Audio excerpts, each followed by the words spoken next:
How's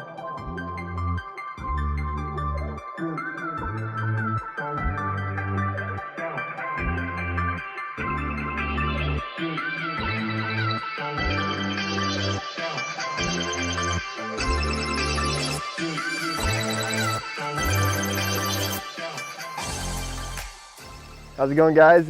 Here, Chad Wienen, preseason to the 2016 year, and we're doing really well. Got my place here in Florida, my track, and I just bought a house down here beginning of the year, and track's been coming along good. We started it last year, and it's been a process getting it going, and finally got it all completed. It's been great. Really loving the place, and as training wise, it's been work. Just a lot of machine prep and testing, and been hanging out with Borich and Gallagher, and a couple other friends that we've been staying down here with in years past, and been training with them as well, and doing cycling and running. We're always staying active, and just having fun together is a big thing. And we made some improvements on the machine this year, and last year we were a little bit down on power, and the guy at Alaska Motorsports, Tom, and has been working hard and been testing, and we're going to have a little bit stronger of an engine this year. And obviously we're not going to try and sacrifice any sort of reliability wise, but we're putting it all together, and we got Daytona coming up, and we're going to be ready for that. And we got a pretty long break after that, so we'll continue testing and getting ready for the start of the motocross season. Daytona is really cool with it being like a stadium style supercross track at the Speedway, and we're just going to be the second time we'll be back there, and we're looking to be on the strong side of the podium, and we're got a lot of family coming down, and it's an exciting part of the year. Born into half of a body, desperate to be realigned. Aliens, two tongues, redefining false design. Separation, magnetizing a reunion of golden souls. Reassemble that hip and mouth to spell your demons welcome home. And every day that you spend searching for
I think the ultimate goal for the year is, staying consistent and just riding my own races. And, last year we had some really good competition with Joel stepping his game up, and, he's gonna be hot, and he's gonna be trying to take the championship away from me. So I got to be ready and, have answers to his fights. So, I just keep my head down and focus on what I've been able to do, and I know what works. And Nate Hibbs will be taking the wrench, and obviously Mikey Walsh will be there, to help out, and really looking forward to that. Nate brings a lot of a different personality to the pits, and he's worked for us before when Thomas rode for us a couple years ago, and really looking forward to working with Nate. And he's hungry as well, and he wants to go out and do well, and prove that he can be a race-winning mechanic.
I mean, last year it was a tougher day for me, having to go to the LCQ and getting in the first turn, tangle up with Upperman. I mean, I did it to myself. I felt like I was ready to go. Upperman was not ready to be on the gas yet, but I mean, it's just one of those things. And I made the most of my day of what I could with the cards that I've been dealt. And I think the biggest thing for me this year is just have good, clean starts. And last year the track wasn't very racy, so you had to be right there on the start. I mean, like, even at the end of the race, if Thomas or Jeffrey didn't have their issues, it would have been very difficult to be on the podium there, because I came out of the start, I believe, in 8th. I mean, it was a difficult track to race on, and I think this year that maybe they'll make it a little more racy and able to make some passes if needed. And obviously the biggest thing is to get out of Daytona safe, and a lot of things can happen there, and we get onto the normal motocross circuit where I feel like I can really bring a strong presence. So.